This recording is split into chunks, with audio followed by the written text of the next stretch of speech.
ഐക്യ ജനാധിപത്യ മുന്നണിയുടെ ആദരണീയരായ നേതാക്കളെ, നല്ലവരായ ജനാധിപത്യ വിശ്വാസികളെ, വളരെ പ്രധാനപ്പെട്ട ഒരു ലോക്സഭാ തെരഞ്ഞെടുപ്പ് നമ്മുടെ മുമ്പിൽ ആസന്നമായിരിക്കുകയാണ്. ഇന്ത്യ രാജ്യത്തിൻ്റെ നന്മകൾ കാത്തുസൂക്ഷിക്കണം എന്നാഗ്രഹിക്കുന്ന ഓരോ മനുഷ്യരുടെ മുമ്പിലും ഒരുപാട് ആകുലതകൾ പങ്കുവെക്കുന്ന ഒരു തെരഞ്ഞെടുപ്പാണ് വരുന്നത്. നേരത്തെ ഇവിടെ പറഞ്ഞതുപോലെ ഇത്തവണ മതേതര കക്ഷികളുടെ താളം പിഴച്ചാൽ ജനാധിപത്യ സംവിധാനത്തിലുള്ള ഒരു തെരഞ്ഞെടുപ്പ് പോലും നമ്മുടെ നാടിന് അന്യമാകും എന്ന രീതിയിലേക്ക് നാട് നീങ്ങുകയാണ്. ഇന്ത്യ കാത്തു സൂക്ഷിച്ച ഒട്ടേറെ നന്മകളുണ്ട്. ഇന്ത്യ രാജ്യത്തിൻ്റെ മതേതര നന്മ നമ്മുടെ ഭരണഘടനയുടെ ഒരു പ്രൊഡക്റ്റ് അല്ല. ഭരണഘടന ഉണ്ടാകുന്നതിന് മുമ്പ് ഈ രാജ്യത്ത് മതമൈത്രിയും സ്നേഹവും സൗഹൃദവുമൊക്കെ നിലനിന്നിട്ടുണ്ട്. മധ്യേഷ്യയിൽ നിന്ന് വന്ന ആര്യന്മാരെ ദ്രാവിഡന്മാർ സ്വീകരിച്ചതും ഇവിടെ എത്തിയ മുസ്ലിങ്ങളെയും ക്രിസ്ത്യാനികളെയും ഒക്കെ ഹൈന്ദവ സമുദായം സ്വീകരിച്ചതുമൊക്കെ ഭരണഘടന പിറവിയെടുത്ത കാലത്തല്ല, അത് ഇന്ത്യയുടെ പൈതൃകമാണ്. ആ പൈതൃകം തിരിച്ചറിയുന്നത് കൊണ്ടാണ് രാജ്യത്ത് ആദ്യമായി ഒരു ഗവൺമെൻറ് ഉണ്ടാകുമ്പോൾ ആ ഗവൺമെൻറ്റിൻ്റെ പ്രധാനമന്ത്രി ആരാകണം എന്ന് നല്ല ദൈവവിശ്വാസിയായ മഹാത്മജി അന്വേഷിച്ച് കണ്ടെത്തിയത് തികഞ്ഞ മെറ്റീരിയലിസ്റ്റായ ഒരു മതത്തോടും പ്രത്യേകമായ ആഭിമുഖ്യമില്ലാത്ത പണ്ഡിറ്റ് നെഹ്റുവിനെയാണ്. ഒരു രാജ്യം സ്വാതന്ത്ര്യം കിട്ടിയാൽ ആ രാജ്യത്തെ പൗരന്മാരെ രാഷ്ട്രത്തിന് അനുഗുണമാക്കി മാറ്റുന്ന വലിയ പ്രക്രിയ ചെയ്യേണ്ട വിദ്യാഭ്യാസ വകുപ്പിൻ്റെ ചുമതല ഏൽപ്പിക്കുന്നത് മക്കയിൽ ജനിച്ച മൗലാന അബുൽ കലാം ആസാദിനെയാണ്.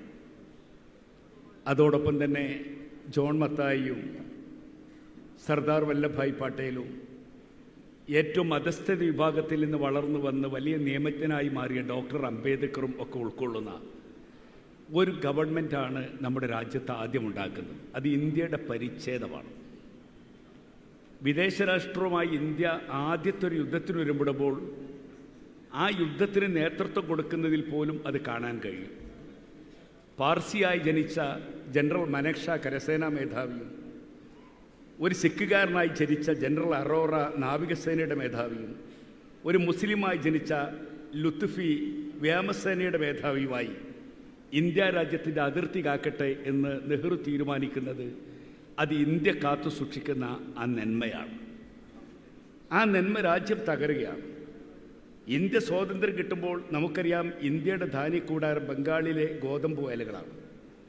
അത് പാകിസ്ഥാനിലേക്ക് പഞ്ചാബിലെ ഗോതമ്പ് വയലുകളാണ്. അത് പാകിസ്ഥാനിലേക്ക് പോയപ്പോൾ ബംഗാൾ പട്ടിണി എന്ന പേരുള്ള വലിയ ദുരന്തം രാജ്യത്തുണ്ടായി. അമേരിക്കയുടെ നുറുക്ക് ഗോതമ്പ് കൊണ്ട് പട്ടിണി മാറ്റിയിരുന്ന ഒരു സമൂഹത്തെ മാറ്റിയെടുത്തത് നെഹ്റുവിൻ്റെ വീക്ഷണങ്ങളാണ്. ബക്രാനങ്കൽ അണക്കെട്ടിന് തറക്കല്ലിട്ടുകൊണ്ട് നെഹ്റു പറഞ്ഞത്, നവഭാരതത്തിൻ്റെ ക്ഷേത്രങ്ങൾക്ക് ഞാൻ അടിത്തറയിടുകയാണ്. ഇതുപോലെയുള്ള ഒരുപാട് ക്ഷേത്രങ്ങൾ പണിയണം ഇന്ത്യ രക്ഷപ്പെടാൻ.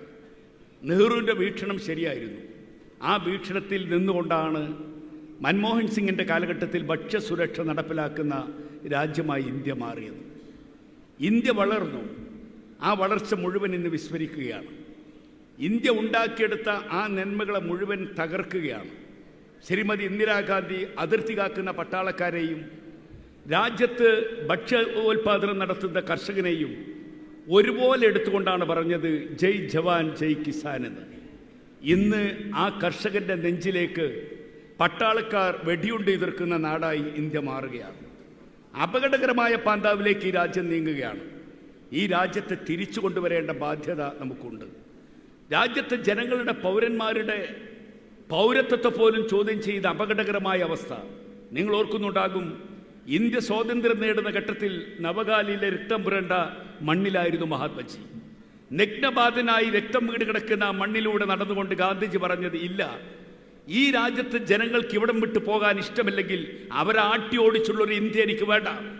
അതുകൊണ്ട് നിർത്തണം ഈ അക്രമം, നിർത്തണം ഈ അക്രമം. അന്ന് ആഗ്രഹിച്ചത് നമ്മുടെ പ്രിയപ്പെട്ട പ്രതിപക്ഷ നേതാവ് ഇങ്ങോട്ട് വരികയാണ്. ഞാൻ എന്ത് വേണം? ഇങ്ങനെയൊരു ഇന്ത്യ നമുക്ക് വേണ്ട എന്ന് പറഞ്ഞാൽ മനുഷ്യന്റെ രക്തം ചാലിട്ടൊഴുകുന്ന ഒരു ഇന്ത്യ ഒരു ഘട്ടത്തിലും മഹാത്മജിക്ക് ഉൾക്കൊള്ളാൻ കഴിയുമായിരുന്നില്ല.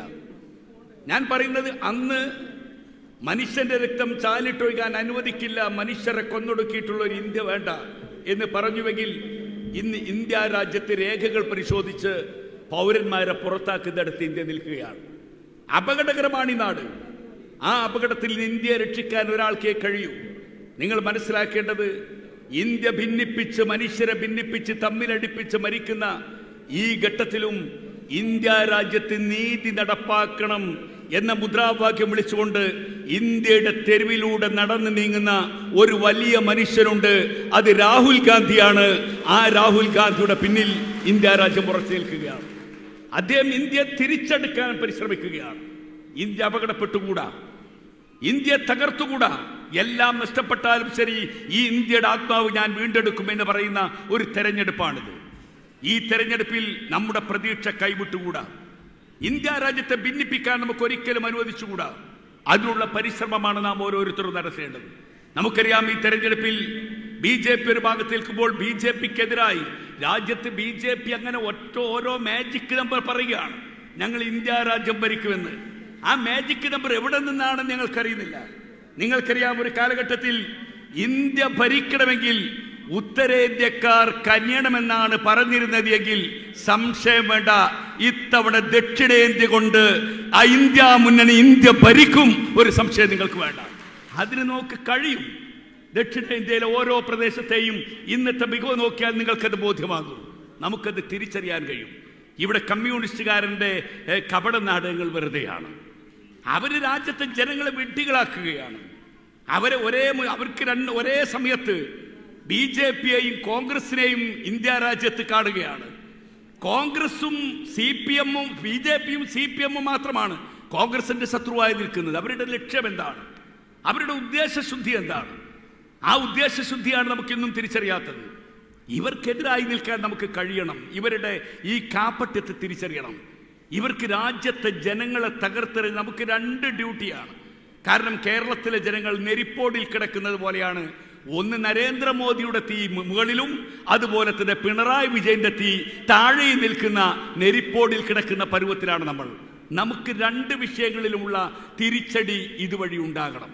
അതിന് സാധ്യമാകും. ആ സാധ്യമാകുമെന്നത് തെളിയിക്കുകയാണ് കേരളത്തിൽ ഇന്നുണ്ടാകുന്ന രാഷ്ട്രീയ ചലനങ്ങളൊക്കെ തന്നെ.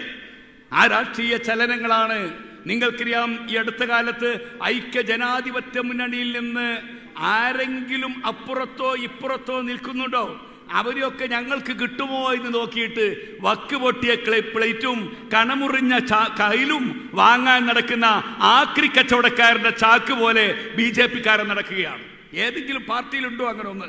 എന്നാൽ അവരെ ഇതിലേക്കാണ് കൊണ്ടുവരാം. പക്ഷേ കോൺഗ്രസ് ബുദ്ധിപരമായി നേരിട്ടു. നിങ്ങൾക്കറിയാം, ശ്രീ മുരളീധരൻ കോഴിക്കോട്ട് നിന്ന് പോരുമ്പോൾ ഞങ്ങൾക്കൊക്കെ സങ്കടമുണ്ട്. കാരണം അദ്ദേഹം മലബാറിന്റെ ആത്മാവറിഞ്ഞ ഒരു കോൺഗ്രസ് നേതാവാണ്.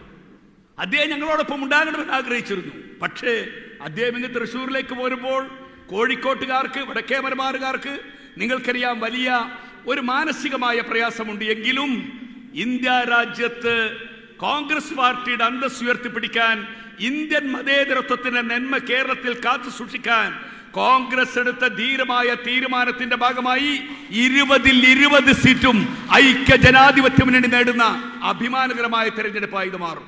അതുകൊണ്ട് ഇവർക്കൊക്കെ തിരിച്ചടി നൽകാൻ നമുക്ക് കഴിയണം. നാട് നശിക്കുകയാണ്. കടം കൊണ്ട് കേരളം പൊറുതിമുട്ടുകയാണ്. 4 ലക്ഷം കോടിയാണ് കേരളത്തിന്റെ കടം. ജനിക്കുന്ന ഒരു കുഞ്ഞ് 1,10,000 രൂപ കടക്കാരനാണ്. ഒരു നാട് കടം കൊണ്ട് പൊറുതിമുട്ടുന്നു. നാട്ടിലെ ജനങ്ങളോടൊപ്പം നിൽക്കാൻ കഴിയാത്തവർ. നിങ്ങൾക്കറിയാമല്ലോ, ആന ചവിട്ടിയിട്ട് ഒരു മനുഷ്യൻ വയനാട്ടിൽ മരിച്ചിട്ട് മെഡിക്കൽ കോളേജിലേക്ക് കൊണ്ടുപോകാൻ ഹെലികോപ്റ്ററിന് ഉത്തരവിട്ടത് ബാംഗ്ലൂരിൽ നിന്ന് ഹെലികോപ്റ്റർ കൊണ്ടുവരാനാണ്. ചാലക്കുടിയിൽ 80 ലക്ഷം രൂപ വാടക കൊടുത്ത് ഒരു ഹെലികോപ്റ്റർ ഒന്നും ഉണ്ടായിരുന്നത്ര. സർക്കാരിന്റെ ഹെലികോപ്റ്റർ. കാരണം എല്ലായിടത്തും ഭരണരംഗത്ത് വൻ പരാജയം. ഒരു മുഖ്യമന്ത്രിയാണെങ്കിൽ നാട്ടുകാരൊക്കെ എന്തോ ആകട്ടെ, എനിക്ക് വിരോധമില്ല, ഞാൻ സുരക്ഷിതനായാൽ മതി എന്ന രീതിയിൽ നടക്കുകയാണ്. അതാണ് നിങ്ങൾക്കറിയാത്തത്. എത്രയെത്ര മുഖ്യമന്ത്രിക്കാരന്മാരെ കണ്ടവരാണ് നമ്മൾ. നിങ്ങൾക്കറിയാം, കേരളത്തിൽ ഒരുപാട് മുഖ്യമന്ത്രിമാർ. ഞാൻ അതുകൂടി പറഞ്ഞ് അവസാനിപ്പിക്കാം. ശ്രീ ഉമ്മൻചാണ്ടിയെ കുറിച്ച് ഒരു പോലീസ് ഉദ്യോഗസ്ഥൻ എഴുതിയത്, കണ്ണൂരിൽ ഉമ്മൻചാണ്ടിക്ക് അദ്ദേഹത്തിന്റെ ജനസമ്പർക്ക പരിപാടിയുടെ സെക്യൂരിറ്റിയുടെ ചുമതലയുണ്ടായിരുന്ന ഞാൻ രാത്രി ട്രെയിനിൽ പോകുമ്പോൾ ഞാൻ അങ്ങനെ ട്രെയിനിൽ കിടന്നുറങ്ങുകയാണ്. രാത്രി ഒരു കുഞ്ഞിന്റെ കരച്ചിൽ കേട്ട് ഉണർന്നപ്പോൾ തൊട്ടടുത്ത സീറ്റിൽ ശുഭ്രവസ്ത്രധാരിയായ ഒരാൾ കിടന്നുറങ്ങുന്നു. ആരാണെന്നറിയാൻ ഞാൻ എഴുന്നേറ്റുമ്പോൾ പരിചിതമായ മുഖം നോക്കുമ്പോൾ കേരളത്തിന്റെ മുഖ്യമന്ത്രിയാണ്. ഞാൻ ഉടനെ സെല്യൂട്ട് അടിച്ചപ്പോൾ അദ്ദേഹം പറഞ്ഞു, വേണ്ട, സെല്യൂട്ട് നാളെ അടിച്ചാൽ മതി, താൻ അവിടെ കിടന്നോ. അദ്ദേഹം പറഞ്ഞു, എനിക്ക് ഉറങ്ങാൻ കഴിഞ്ഞില്ല. കേരളത്തിന്റെ മുഖ്യമന്ത്രി ഇതാ നിർഭയനായി ഈ ട്രെയിനിൽ ഈ കമ്പാർട്ട്മെന്റിൽ കിടന്നുറങ്ങുന്നു. അങ്ങനെയുള്ള മുഖ്യമന്ത്രിമാരെ കണ്ട നാടാണ് സഖാവ് പിണറായി വിജയൻ. ഈ കേരളം എന്ന കാര്യം അങ്ങ് മറക്കരുത്. അങ്ങനെയുള്ള മുഖ്യമന്ത്രിമാരുണ്ടായിട്ടുണ്ട്. ഇന്ന് എന്തിനാണ് ഇത്ര പട്ടാളം, എന്തിനാണ് ഇത്ര പോലീസ്? ഞങ്ങൾക്കറിയാത്തതാണ്. സ്റ്റാലിനെ കുറിച്ച് പറയാറുണ്ട്, ലെനിന് ശേഷം റഷ്യയുടെ ഭരണം ഏറ്റെടുക്കേണ്ടത് ട്രോട്സ്കി ആയിരുന്നു അത്രേ. ട്രോട്സ്കി വിദേശത്തായിരുന്ന സമയത്ത് തന്ത്രപൂർവ്വം ഭരണം പിടിച്ചടക്കിയ സ്റ്റാലിൻ പിന്നീട് ട്രോട്സ്കിയെയും അനുയായികളെയും കൊന്നതിന് ശേഷം വലിയ ഭീതിയോടുകൂടി ജീവിച്ചിരുന്ന റഷ്യയെ കുറിച്ച് പറയാറുണ്ട്. അതുപോലെ താൻ പാർട്ടി സെക്രട്ടറി ആയിരുന്ന കാലത്ത് തനിക്ക് വന്ന അപജയത്തിന്റെ ഭീതി പിണറായി വിജയൻ അലട്ടുന്നുണ്ടോ എന്ന് ഈ കേരളം ചിന്തിച്ചാൽ അത്ഭുതപ്പെടാനില്ല. അതുകൊണ്ട് ഒരു മുഖ്യമന്ത്രിയുടെ സുരക്ഷ മാത്രമല്ല, ഈ രാജ്യത്തെ ജനങ്ങളുടെ ജീവൻ വലുതാണ്, അവരുടെ പ്രശ്നങ്ങൾ വലുതാണ്. കേരള വിദ്യാഭ്യാസ രംഗത്ത് ഉയർന്നു നിൽക്കുന്ന കേരളത്തിൽ വിദ്യാഭ്യാസ നിലവാര തകർച്ചയാണ് ഒരു കാലത്ത് ചർച്ച ചെയ്തത് എങ്കിൽ, എന്റെ മക്കളെ സ്കൂളിലേക്ക് അയച്ചാൽ, കോളേജിലേക്ക് അയച്ചാൽ ജീവനോടുകൂടി തിരിച്ചെത്തില്ല എന്ന് പറയുന്നൊരു പരുവത്തിലേക്ക് കേരളം എത്തിയിട്ടുണ്ടെങ്കിൽ, ഇവരെ പാഠം പഠിപ്പിക്കാൻ കിട്ടിയ ഈ അവസരം ഭംഗിയായി വിനിയോഗിക്കാൻ നിങ്ങൾ തയ്യാറെടുക്കണം എന്ന് വിനയപൂർവ്വം അപേക്ഷിക്കുകയാണ്. അതുകൊണ്ട് പ്രിയപ്പെട്ടവരെ, ജനാധിപത്യ മുന്നണി നടത്തുന്ന ഈ പോരാട്ടം വളരെ പ്രധാനമാണ്. നമ്മുടെ ഓരോ സ്ഥാനാർത്ഥിയും ബെന്നി ബെഹനാനെ ഇവിടെ ആർക്കും പരിചയപ്പെടുത്തേണ്ട ആവശ്യമില്ല. ബെന്നി ബെഹനാൻ കേരളത്തിന്റെ നിയമസഭയിൽ ഞങ്ങൾ ഒരുമിച്ചുണ്ടായിരുന്നു. നിയമസഭയിൽ മാത്രമല്ല, ഇന്ത്യൻ പാർലമെന്റിലാകട്ടെ എവിടെയാകട്ടെ പരിചയപ്പെടുത്താൻ ഒരാമുഖമില്ലാത്ത വിധം നിങ്ങൾക്കിടയിൽ ഒരാളായി നിങ്ങളോടൊപ്പം നിൽക്കുന്ന ഒരാൾ നല്ല ഭൂരിപക്ഷത്തോടു കൂടി വിജയിക്കും എന്ന പൂർണ്ണമായ ബോധ്യം നമുക്കുണ്ട്. അതുകൊണ്ട് ഈ വോട്ട് ഓരോന്നും ഈ നാടിന്റെ നന്മയ്ക്ക് വേണ്ടിയാണ് എന്ന തിരിച്ചറിവോടുകൂടി അദ്ദേഹത്തെ വൻ ഭൂരിപക്ഷത്തോടു കൂടി വിജയിപ്പിക്കേണ്ട ബാധ്യത നിങ്ങൾ ഏറ്റെടുക്കണം എന്ന് വിനയപൂർവ്വം അഭ്യർത്ഥിച്ചുകൊണ്ട് ഞാൻ എൻ്റെ വാക്കുകൾ അവസാനിപ്പിക്കുന്നു. നിങ്ങൾക്ക് നന്ദി. ജയ് ഹിന്ദ്.